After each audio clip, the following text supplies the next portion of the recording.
Hello ನನ್ನ ಕುಟುಂಬದವರೇ, ಹೇಗಿದ್ರೆ ಎಲ್ಲರೂ.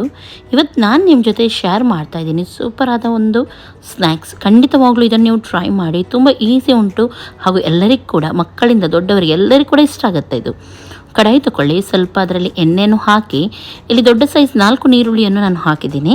ಈರುಳ್ಳಿ ಬೇಕಿದ್ರೆ ನೀವು ಹೆಚ್ಚು ಕಮ್ಮಿ ಮಾಡ್ಬೋದು. ಓಕೆ, ಉಪ್ಪನ್ನು ಹಾಕಿ ಚೆನ್ನಾಗಿ ಇದನ್ನು ಇವಾಗ ಬಾಡೋವರೆಗೂ ನಾವು ಫ್ರೈ ಮಾಡಬೇಕು. ಇಲ್ಲಿ ಗೋಲ್ಡನ್ ಬ್ರೌನ್ ಬರಲಿಕ್ಕಿಲ್ಲ, ಸ್ವಲ್ಪ ಚೆನ್ನಾಗಿದು ಬಾಡಬೇಕು. ಓಕೆ, ಸ್ವಲ್ಪ ಬಾಡಿದ್ದಕ್ಕೆ ಹಸಿಮೆಣಸಿನ್ಕಾಯಿ ಹಾಕ್ತಾ ಇದ್ದೀನಿ 2. ಇನ್ನೂ ಕೂಡ ಸ್ವಲ್ಪ ಹೊತ್ತು ಫ್ರೈ ಮಾಡಲಿಕ್ಕೆ ಉಂಟಿದ್ದು. ಸ್ವಲ್ಪ ಕಲರ್ ಚೇಂಜ್ ಆಗೋವರೆಗೂ ಇದನ್ನು ನಾವು ಫ್ರೈ ಮಾಡೋಣ.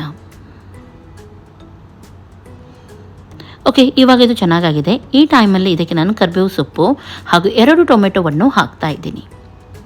ಹಾಗೂ ಅದರೊಂದಿಗೆ ಸ್ವಲ್ಪ ಸಾಫ್ಟ್ ಆಗೋವರೆಗೂ ಇದನ್ನು ಫ್ರೈ ಮಾಡೋಣ.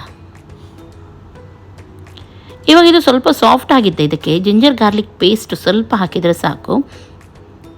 ಸ್ವಲ್ಪ ಹೊತ್ತು ಇದನ್ನು ಫ್ರೈ ಮಾಡಿ ಆಮೇಲೆ ಇದಕ್ಕೆ ನಾವು ಮಸಾಲವನ್ನು ಹಾಕ್ಲಿಕ್ಕುಂಟು. ಚೆನ್ನಾಗಿ ಹಸಿ ವಾಸನೆ ಹೋಗೋವರೆಗೂ ಸ್ವಲ್ಪ ಹೊತ್ತು ಫ್ರೈ ಮಾಡೋಣ. ಇವಾಗ ಇದಕ್ಕೆ ಗರಂ ಮಸಾಲ ಸ್ವಲ್ಪ, ಜೀರಾ ಪೌಡರ್, ಕೊತ್ತಂಬರಿ ಪೌಡರ್, ಪೆಪ್ಪರ್ ಪೌಡರ್ ಹಾಗೂ ಚಿಲ್ಲಿ ಪೌಡರ್ ಎಲ್ಲ ಸ್ವಲ್ಪ ಸ್ವಲ್ಪನೇ ಹಾಕಿದರೆ ಸಾಕು.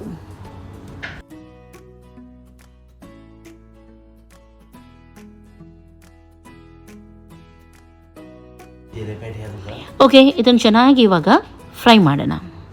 ಒಳ್ಳೆ ರೀತಿ ಮಸಾಲ ಫ್ರೈ ಆಗಬೇಕು. ಗ್ಯಾಸನ್ನು ಐ ಫ್ಲೇಮಲ್ಲೇ ಇಟ್ಟು ಸರಿಯಾಗಿ ಇದನ್ನು ಫ್ರೈ ಮಾಡಿ. ಇವಾಗ ರೆಡಿಯಾಗಿದೆ ಮಸಾಲ.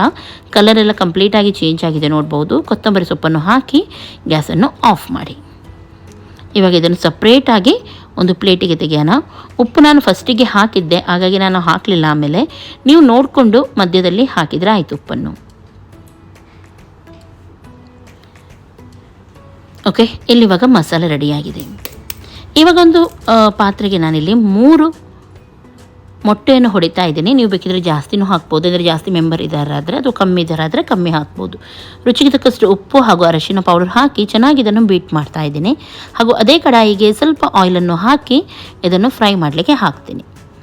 ಸೇಮ್ ಆಮ್ಲೆಟೆಲ್ಲ ಯಾವ ರೀತಿ ಮಾಡ್ತೀವಿ ನೋಡಿ, ಅದೇ ರೀತಿ ಮಾಡಿದರೆ ಆಯಿತು. ಟರ್ನ್ ಮಾಡಿದ ತಕ್ಷಣ ಗ್ಯಾಸನ್ನು ಆಫ್ ಮಾಡಿ. ಜಾಸ್ತಿ ಕಡಕ್ಕಾಗಿ ಇಲ್ಲಿ ಫ್ರೈ ಮಾಡಲಿಕ್ಕಿಲ್ಲ ನಾವು. ಓಕೆ, ಇವಾಗ ಅದೇ ಕಡಾಯಿಗೆ ನಾನು ಸ್ವಲ್ಪ ಬಟರನ್ನು ಹಾಕ್ತಾ ಇದ್ದೀನಿ. ಹಾಗೂ ಬನ್ ತಗೊಂಡು 2 ಸೈಡ್ ಕೂಡ ಇದನ್ನು ಫ್ರೈ ಮಾಡ್ತೀನಿ. ನಿಮಗೆ ಇಷ್ಟ ಇದೆ ಆದರೆ ನೀವು ಮಧ್ಯದಲ್ಲಿ ಕಟ್ ಮಾಡಿ ಅಲ್ಲಿ ಕೂಡ ನೀವು ಫ್ರೈ ಮಾಡ್ಬೋದು. ಸ್ವಲ್ಪ ಕಡಕ್ಕೆ ಇಷ್ಟ ಇದ್ದವರು ಮಧ್ಯ ಭಾಗ ಕಟ್ ಮಾಡಿ ನೀವು ಅದನ್ನು ಕೂಡ ಫ್ರೈ ಮಾಡ್ಬೋದು. ನಾನು 2 ಸೈಡ್ ಕೂಡ ಇಡಿಯಾಗಿಯೇ ಇದನ್ನು ಫ್ರೈ ಮಾಡ್ತಾ ಇದ್ದೀನಿ.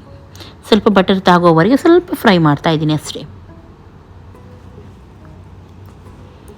ಓಕೆ ನೋಡಿ, 2 ಸೈಡ್ ಕೂಡ ಇದೇ ರೀತಿ ನೀವು ಮಾಡಿದರೆ ಆಯಿತು.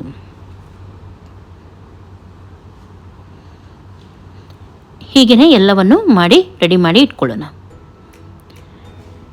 ಇವಾಗ ಇಲ್ಲಿ ನಾನು ಮಧ್ಯದಲ್ಲಿ ಇದನ್ನು ಕಟ್ ಮಾಡಿದ್ದೀನಿ ನೋಡ್ಬೋದು. ಇದಕ್ಕೆ ಮಸಾಲ ನಾವು ರೆಡಿ ಮಾಡಿದ್ವಿ ನೋಡಿ ಫಸ್ಟಿಗೆ, ಅದನ್ನು ಹಾಕ್ತಾ ಇದ್ದೀನಿ.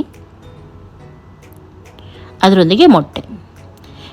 ಬೇಕಿದ್ರೆ ಮೇಲ್ಗಡೆ ಕೂಡ ನೀವು ಮಸಾಲವನ್ನು ಇಡ್ಬೋದು, ಅಥವಾ ಚೀಸ್ ನಿಮಗೆ ಬೇಕಿದ್ರೆ ಅದನ್ನು ಕೂಡ ಆ್ಯಡ್ ಮಾಡ್ಬೋದು. ತುಂಬ ಚೆನ್ನಾಗಾಗುತ್ತೆ. ಸಿಂಪಲ್ ಇದು ಹಾಗೂ ತುಂಬ ಟೇಸ್ಟಿಯಾಗಿ ಬರುತ್ತೆ. ಒಮ್ಮೆ ನೀವು ಇದನ್ನು ಟ್ರೈ ಮಾಡಿ.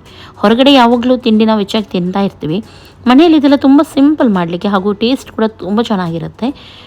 ಟ್ರೈ ಮಾಡಿ ಹೇಳಿ ಯಾವ ರೀತಿ ಆಗಿತ್ತಂತ ಹೇಳಿ. ನಿಮ್ಮ ಮಕ್ಕಳಿಗೆ ಸ್ನ್ಯಾಕ್ಸ್ ಟೈಮಲ್ಲಿ ಅಥವಾ ನಿಮಗೆ ಏನಾದರೂ ಹಸಿವಾಗಿದೆ ಅಂತ ಹೇಳುವಾಗ ನೀವು ಈ ರೀತಿ ಮಾಡಿ ತಿನ್ಬೋದು. ಓಕೆ, ಇವತ್ತಿನ ಈ ರೆಸಿಪಿ ಇಷ್ಟ ಆಯ್ತು ಅಂತ ಆದರೆ ಒಂದು ಲೈಕ್ ಮಾಡಿ, ನಿಮ್ಮ ಫ್ರೆಂಡ್ಸ್ ಜೊತೆ ಎಲ್ಲರ ಜೊತೆ ಶೇರ್ ಮಾಡಿ. ಹಾಗೂ ನನ್ನ ಚಾನಲ್ಗೆ ಕೂಡ ನೀವು ಸಬ್ಸ್ಕ್ರೈಬ್ ಮಾಡಲಿಲ್ಲ ಅಂತ ಸಬ್ಸ್ಕ್ರೈಬ್ ಮಾಡಿ. ಎಲ್ಲರಿಗೂ ಟೇಕ್ ಕೇರ್. ಬಾಯ್ ಬಾಯ್.